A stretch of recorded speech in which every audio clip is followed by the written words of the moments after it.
mengukir dunia. Sepanjang ini tidak ada satu orang yang di Arab Saudi setiap hari diziarahi oleh orang kecuali hanya satu Syekhina Maimun Zubair.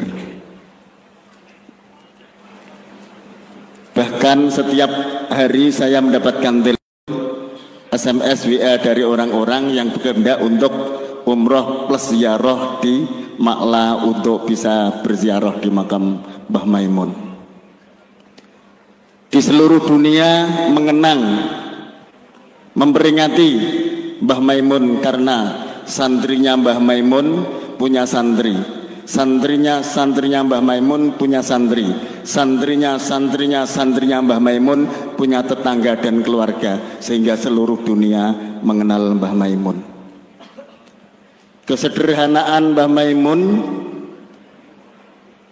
tidak pernah membangun rumahnya sendiri, hanya dibangunkan oleh santri-santri yang senior, sehingga pernah Mbah Mun marah karena ditinggal tindak haji, tekan daleme omahe Mbah Maimun dibongkar, dibangun santrine sing paling senior yakuwi Mbah Khalid.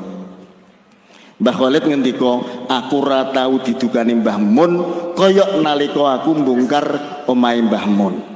Disengeni ora meneng-meneng sampai pirang-pirang dina lagi diguyokake Mbah Khalid. Ternyata kenapa? Saking syafaqah yang tinggi, rasa rahmah yang tinggi Mbah Maimun terhadap santrinya, kepingin santrine panggonan sing apik dhisik lagi Mbah Maimun. Mbah Maimun lebih didahulukan membangun rumah-rumah Allah, yaitu masjid, dibandingkan membangun rumahnya sendiri. Kesederhanaan itu juga mampu anak-anaknya, putra-putranya semuanya menjadi orang-orang yang alim, yang berakhlakul kalimah. Hari ini pertama akan disampaikan oleh Gus Baha tentang apa saja sirah-sirah manhaj jejak-jejak Mbah Maimun sing patut kita dherekaken. Sumangga Gus Baha akan mengupas yang pertama kalinya. Wekdal saha panggenan sak jam kanggo Gus Baha, sak jam kanggo Gus Gofur. Masjid pun kadung kula kontrak. Maten sumangga.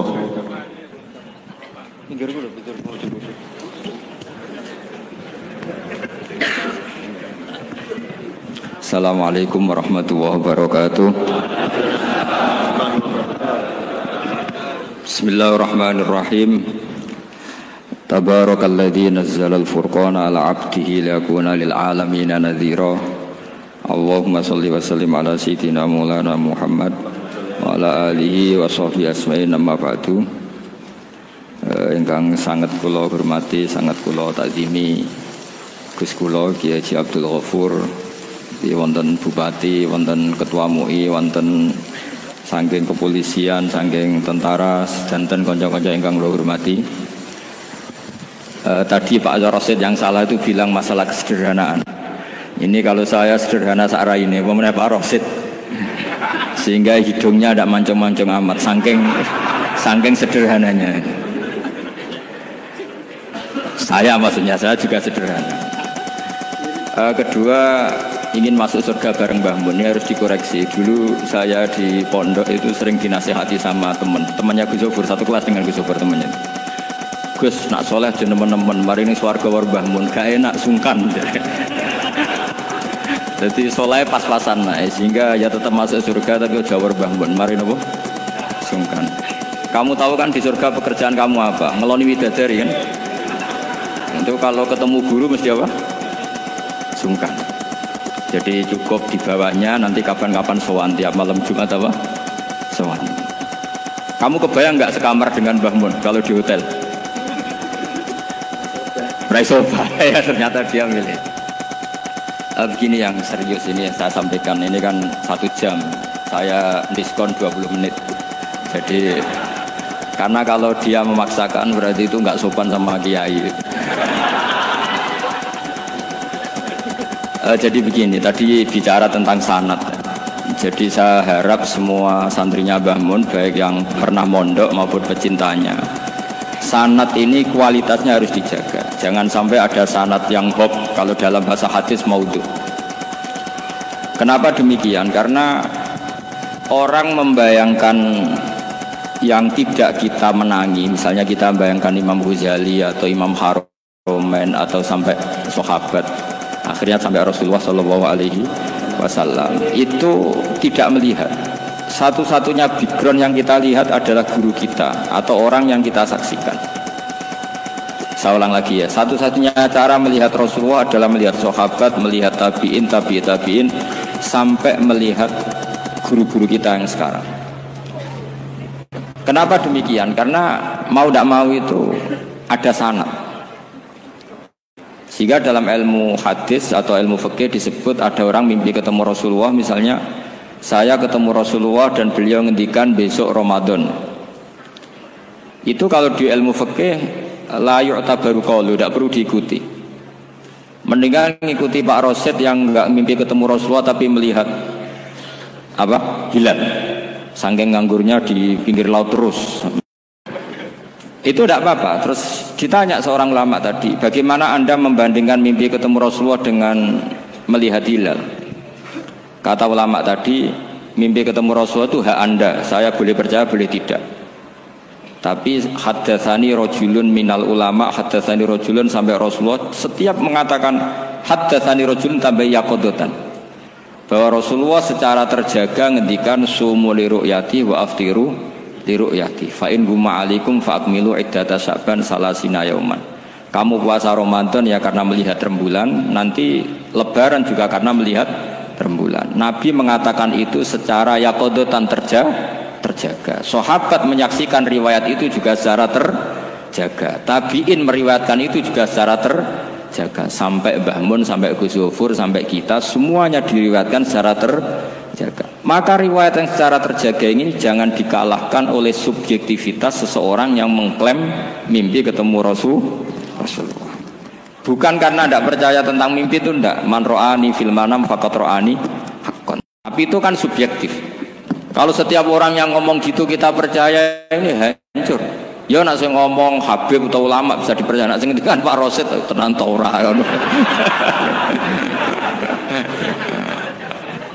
Jadi ini supaya sanad ini terjaga. Jadi sanad itu harus terjaga. Makanya saya pernah entah tahun berapa, saya memang tidak perlu saya ingat-ingat karena saya memang nggak suka punya kenangan Mbah Mun ada tanggalnya supaya abadi. Ada orang tertentu yang suka ditanggalin kalau punya kenangan sama Mbah Mun. Kalau saya enggak usah tanggal, biar kenangannya mustamir setiap saat. Saya pernah diminta Mun hak delok wajahku, terus beliau ngendikan man ro'ani wal jannah. Kenapa itu menjadi penting? Karena figur manusia. Saya masih ingat ketika ngaji ilmu kalam sama Mbah Mun, juga sama Gus Zufur di kelas di MS. Mbah Mun ngendikan gini. Saya masih ingat betul, tak catet ya. Wong ora iso niru pangeran. Wong pangeran ora salat, ora mangan, ora ngombe. Niru ya mbek makhluk. Jadi tidak bisa kita tanpa wasilah, tidak bisa. Kamu niru Allah piye? Kaifa yusolli? Allah nak salat piye? Kacau kan? Allah nak poso piye? Memang Allah tahu mangan, Allah tahu poso. Terus nak turu piye? Allah la ta'khudhu sinatu. Maka ibadah itu niru makhluk. Karena kita makhluk. Makhluk itu duwe syahwat. Islam memberi sarana ibadah nikah. Sing ora payu nikah ana sarana ibadah ngempet, paham ya? Niku. Maksudnya ora usah nguntal kapur baru ngempet. Sing sugih ibadahe sedekah. Sing ra sugih ibadahe dadi mustahik sing ridho. Macam-macam. Itu hanya bisa niru makhluk sama makhluk. Sebab itu ketika saya masih ingat betul Mbah Mun ngendikan ihdinas siratal mustaqim, tunjukkan kami ke jalan yang benar. Itu Allah tidak ngendikan sirati, yaitu jalan saya ndak, tapi siratal ladzina an'amta alaihim, jalannya orang yang telah engkau beri nikmat. Ada kata an'amta, yang telah engkau beri nikmat. Jadi Allah memaklumatkan ke semua hambanya, niru itu niru hamba yang sudah diberi nikmat.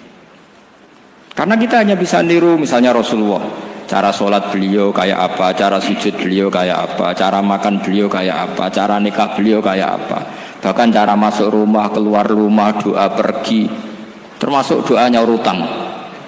Padahal Rasulullah mboten nate diutang teman-teman. Nggih nate go lucu-lucunan mawon. Niku mawon mboten tenanan nggih niku masyhur kan beliau menggadekan baju rompinya ke orang apa? Yahudi tapi ada jaminannya. Itu terus ditiru umatnya do gadekno BPKB dan sertifikat. Itu tidak tahu saya itu. Padahal Rasulullah itu melakukan itu untuk hal yang darurat, tapi umatnya kayaknya tidak darurat, sudah watak. Itu yang membedakan Rasulullah dan umatnya. Tapi perlu saya sampaikan, sanad ini harus muttasil. Sehingga kita tahu bahkan cara tidur Rasulullah itu miring kemana, ala jambihil aiman, kemudian madhab kiblat. Sebelum tidur beliau wudu. Sebelum tidur lagi baca subhanallah 33 kali, alhamdulillah 33 kali, Allahu akbar 33 kali. Sebetulnya wiridan itu sanad paling kuat itu tentang mau tidur. Meskipun ada riwayat dibaca setelah apa? Sholat. Jadi makanya kita al-jam'u baina riwayaten, habis sholat ya baca itu, mau tidur ya baca itu. Nah, sebetulnya habis sholat sama mau tidur tuh ngeri mau tidur. Karena ini kan pemanasan mati.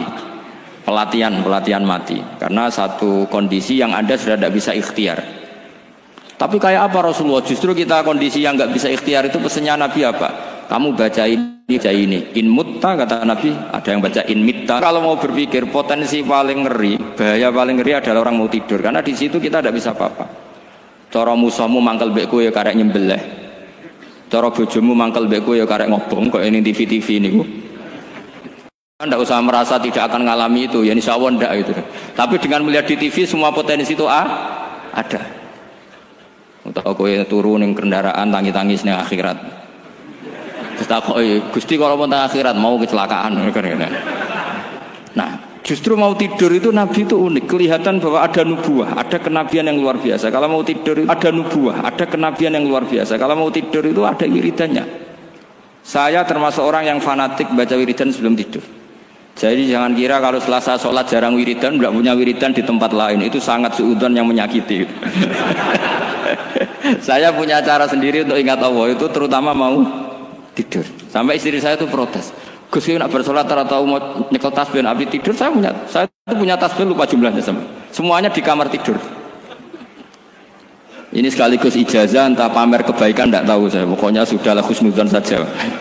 Suudzonu iblis. Karena mau tidur saya pikir kalau tahu-tahu saya bangun terus ketemu mungkar nakir terus kayak apa. Sehingga Rasulullah itu ngajari kita luar biasa. Bismika wa du'tu jambi wa bismika arfa'u. Kalau mau tidur doa apa populernya apa? Bismika Allahumma ahya bismika amut. Hafalnya gitu tok. Saya hafal banyak. Allahumma rabbas samawati sab'i wa rabbal arsyil azim rabbuna wa rabbu kulli syai' falikal habbi wan nawa. Allahumma antal awalu falaysa qablaka syai' wa antal akhiru falaysa ba'daka syai' wa antal dhahiru falaysa fawqaka syai' wa antal batinu falaysa dunaka. Itu tak baca sampai tidur. Saking kadang takutnya sama Allah, akhirnya nggak bisa tidur. Kadang sampai 3:30 apa terus tidur baru setengah jam terus subuh. Jadi kalau melihat tren itu kayaknya saya bakat wali gitu. Kalau trennya seperti itu terus. Tapi sayangnya tren seperti itu jarang warset makanya terus tidak jadi wali-wali gitu. Tapi saya ingatkan ke jenengan, sanad-sanad seperti ini tuh yang mungkin Anda lupa. Anda hanya ingat sanad misalnya ya Mu'ad inni uhibbuka faqul dubura kulli sholatin atau fala tad'anna dubura kulli sholatin Allahumma inni ala dzikrika wa syukrika. Kamu lupa bahwa saat paling krusial dalam hidup Anda itu tidur. Sehingga disebut wa min ayatihi manamukum billaili wan. Itu dari segi krusial gawat darurat, setiap saat Anda bisa mati. Belum urgensinya tidur untuk melawan maksiat. Itu kalau kamu hidup di kota Demak atau kota Semarang, ben ra kepikiran niklap utawa wong ayu-ayu seneng terminal ning gone dalan-dalan, itu satu-satunya cara itu hanya tidur. Kowe nak melek tetap jelalatan tak jamin. Masuk ke ngarep masjid Demak nggo tasbih gede-gede. Pangeran bedelok wong liwat tuh eling. Barokahnya usul fikih adalah kita belajar dulu. Saya pernah musyawarah sama Gus Yofur tentang usul fikih. Usul fikih itu ada makalah, mubah itu tidak ada. Sebagian ulama berpendapat mubah itu tidak ada. Karena setiap mubah saat itu Anda pasti meninggalkan keharaman. Izma min mubahin illa wa yatahaqqaqu bihi tarku haramimma. Tidak ada kemubahan kecuali saat itu kamu meninggalkan keharaman. Anda tidur, berarti Anda taroktal maksiyah. Anda tidur berarti Anda meninggalkan maksiat. Enggak nyolong, enggak dugem, enggak zina, enggak maling, enggak ngerasani orang. Jadi tidur itu anggap saja, ya Rob, ya Allah saya mau tidur. Tidur itu ibaratun antarkil ma'asi. Jadi malaikat roket pate kandani iki ras sekedar turu, ya kowe kudu ngerti iki ape ninggal maksiat. Hitung mulai saiki. Bismika Allahumma ya bismika. Amun ayo roket pate hitung, anggap ini kiat meninggalkan maksiat. Terus turun 6 jam, berarti tidak maksiat 6 jam. Meskipun akhirnya maksiat karena bangun jam 7. Artinya maksiat ra subuh gitu. Tapi betapa krusialnya ulama. Ulama lah yang mengajarkan kita tidur itu rohatan lil abdan, untuk istirahat. Kita pulih lagi, bisa kerja lagi. Pak Butuh Hati bisa ngantor lagi, Pak Kapolsek, Kapolres bisa ngantor lagi. Semuanya aktivitas tentara bisa ngantor lagi. Memulihkan kekuatan itu ibadah. Meninggalkan maksiat karena tidur juga ibadah. Tidur saja ibadah. Ini barokatnya umatnya Rasulullah Shallallahu Alaihi Wasallam. Senyaman itu. Coba kalau kamu jadi umatnya Nabi lain, wah itu beratnya bukan main. Dan itu sesuatu yang dimintakan Allah, dimintakan Rasulullah kepada Allah, yaitu Rabbana wa la tuhammilna ma la taqata lana bih. Termasuk la tahmil alaina isran kama hamaltahu 'alal ladzina min qablina. Jangan bebankan ke umat kami sesuatu yang seperti engkau bebankan pada umat dulu. Umat dulu itu kalau mau tobat, kayak umatnya Nabi Musa pernah nyembah anak sapi, itu yang pernah nyembah tobatnya dibunuh. Liyaqtulal bari'u minkum al mujrima, yang terbebas dari menyembah anak sapi disuruh bunuh yang pernah menyembah anak sapi. Fatubu ila bari'ikum faqtulu anfusakum. Mau beratnya kayak apa? Kalau orang sekarang tobat cukup soal Pak Rosid, salami template 100.000, dipandu caranya tobat diwari istighfar. Nomor itu penting. Nomor loro seneng kiai, seneng aku maksudnya. Maksud kalimatnya jelas. Itu sudah. Pokoknya yang jelas gak usah dibunuh, gak usah apa? Gak usah apa? Dibunuh. Sehingga tidurnya umatnya Rasulullah itu luar biasa, terutama tidurnya orang puasa. Tidurnya tasbih, tidurnya ulama juga tasbih. Karena dengan tidur itu kita tahu alamat kematian. Di mana kita masih di dunia saja punya kondisi di mana kita tidak bisa menentukan diri kita sendiri. Dan itu awal dari kita mengimani la haula wala quwata illa billah. Segagai koyok ngono ternyata ada kondisi di mana kita tidak bisa mengendalikan diri kita sendiri. Makanya disebut wa min ayatihi manamukum billaili wan nahar. Yang bisa menganalisis itu siapa? Ya ulama. Ulama kok tahu karena punya sanad musalsal ila Rasulillah sallallahu alaihi wasallam. Sehingga uniknya kenapa tidur itu sakral? Coba semua nabi di antara wahyunya itu lewat apa? Semua nabi di antara wahyunya lewat apa? Tidur, lewat mimpi. Inni ara fil manami anni atbahuka fanzur madza tara. Maka mimpi ini harus dikelola secara baik, yaitu kalau kamu mau tidur, wudu dulu, terus baca tasbih, terus tinggalkan semua dunia, anggap saja ini pemanasan kematian. Itu insya Allah mimpinya sip pokoknya. Paling dikejar-kejar dajjalnya kecemplung kali, insya Allah. Tapi kalau kamu tidur gak wudu, raiso turu terus raiso turu mangan sik bu. Raiso turu terus raiso turu mangan sik ben warak ben iso turu. Insyaallah dikejar dajjal kecekel. Akhirnya ngelindur gak karu-karuan karena tadi. Nah, sanad seperti itu yang punya siapa? Hanya ulama. Ada lagi satu contoh, ini sudah hampir 20 menit Pak Ustaz. Itu saya pernah ngaji Durarul Kalami Syafi'i, mutiara-mutiara ngendikan Imam Syafi'i. Itu ulama itu mesti ngendikan tuh unik. Tadi saya sudah cocokkan sama Bupati, tak tanya, Pak Bupati saya ini punya ilmu dari Bapak, mungkin pas untuk jenengan pakai. Kata Bapak, urip iku padha wae, ngadepi kanca mbek musuh padha wae, malah kadang ribet kanca. Dulu saya itu iskal itu janggal. Tapi setelah ngaji Durarul Kalami Syafi'i yang ada di Muqaddimah kitab Majmu', Muqaddimah Syarhul Mu'adzab Imam Nawawi, itu Imam Syafi'i nak ngendikan gini, man ahsana ilaika faqad qayyadaka.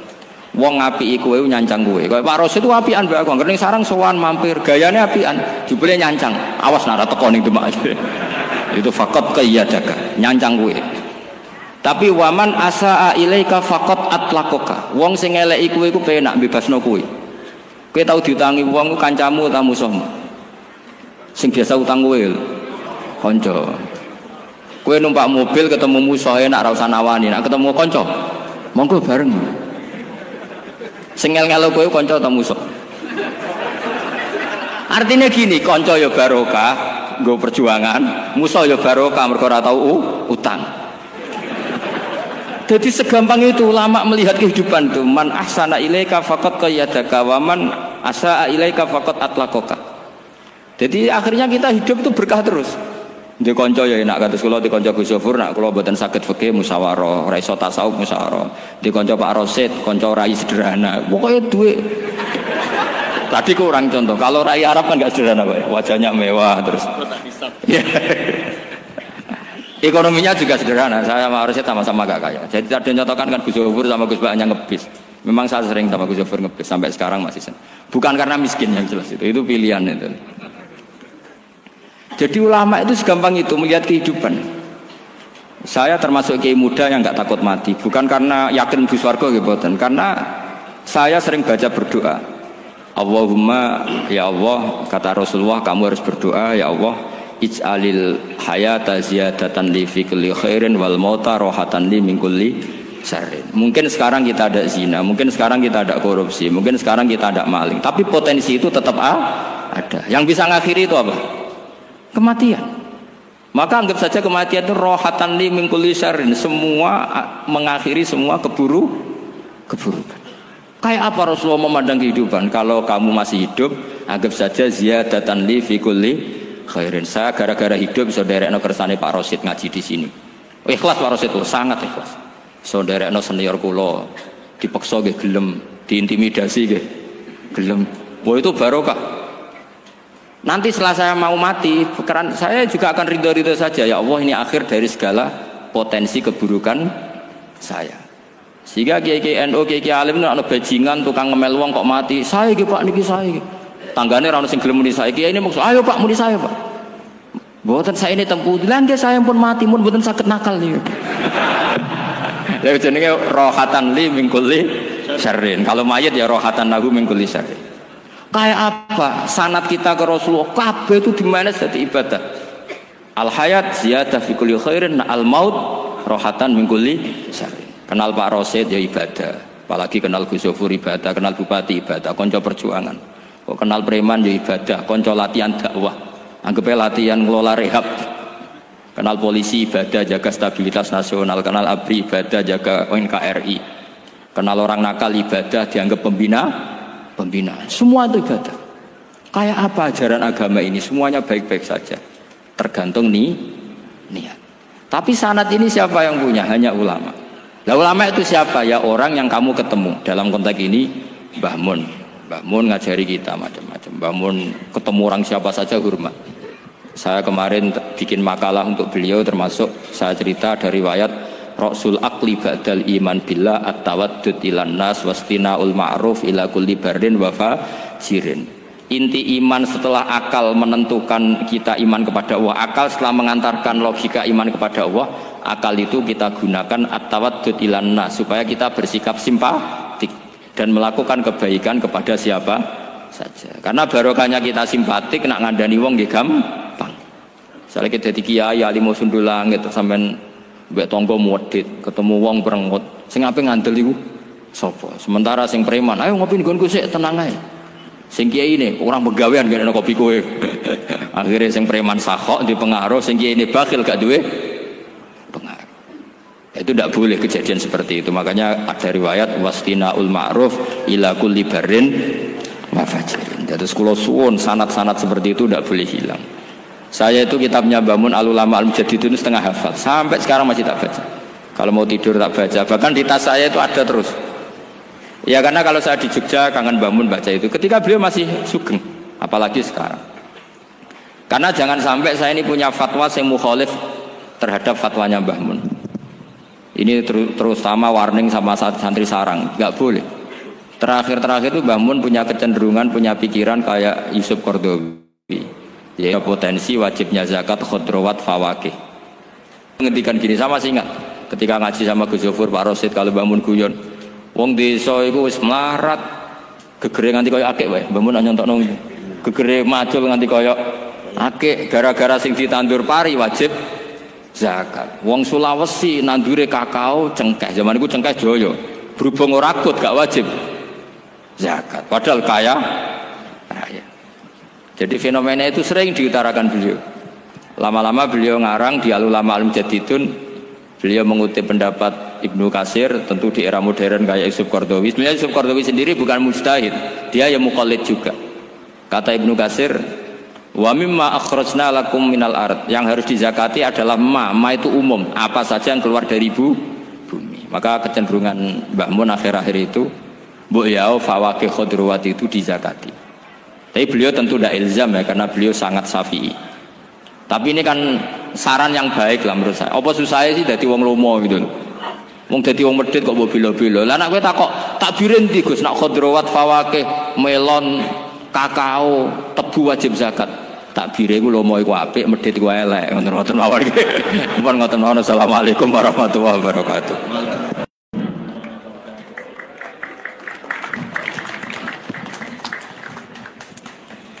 Para rawuh niki nuduhake nek Gus Baha isih utang kalih kula. Iki nuduhake berarti besok meneh masih siap hadir di hadapan kita semua. Umpama dheweke wis ora siap rawuh meneh, mesti menehi sak jam. Reh ning niki separo berarti besok separo besok meneh. Amin Allahumma. Para rawuh sing celaka niki wau judul kula sederhana malah dirampas piyambake.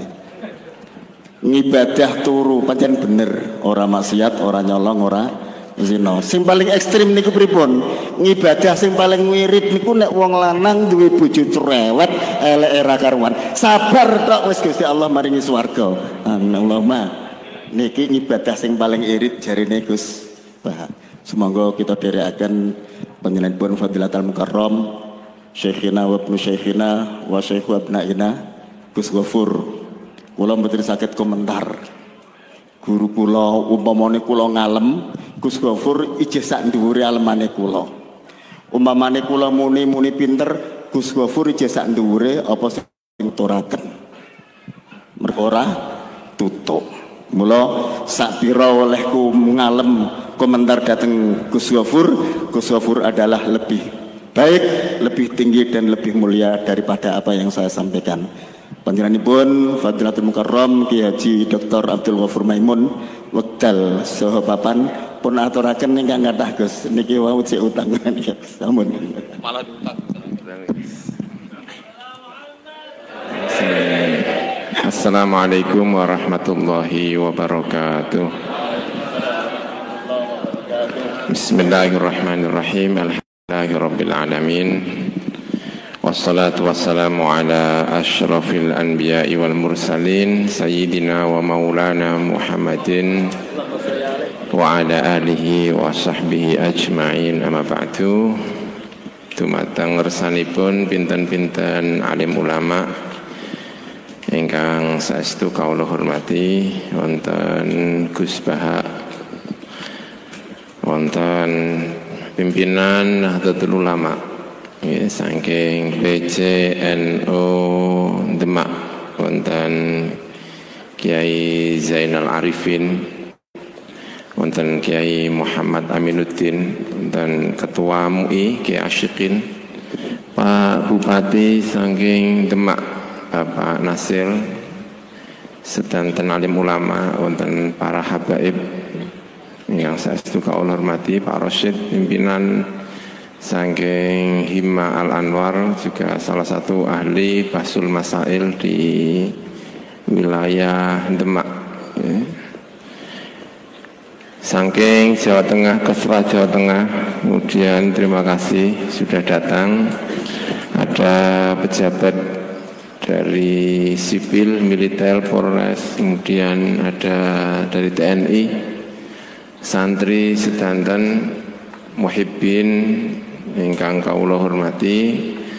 Kawula minangkani saking keluarga mengucapkan terima kasih yang sedalam-dalamnya, saestu matur nuwun, mendapatkan penghormatan yang luar biasa.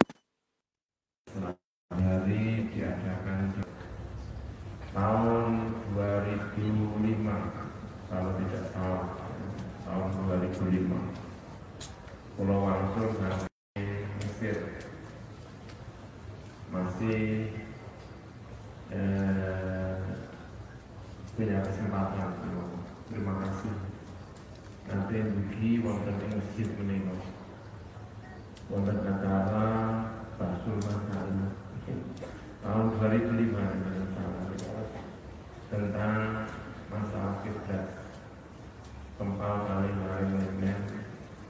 khutbah tahun 2005 itu beda.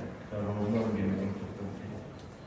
Tapi demi ilmu datang ke masjid Jumat untuk bahas masalah kiblat mutasil, betapa giroh jiwa ilmu, jiwa ilmiah mereka benar-benar saestu tertanam niku ingkang kula rasakan sampai tahun 2005 nalikane kula wangsul saking Mesir menika. Tahun 2005 nek mboten salah Pak Rosid. Menika. Tahun 2005 masyaallah. Kula pengen cerita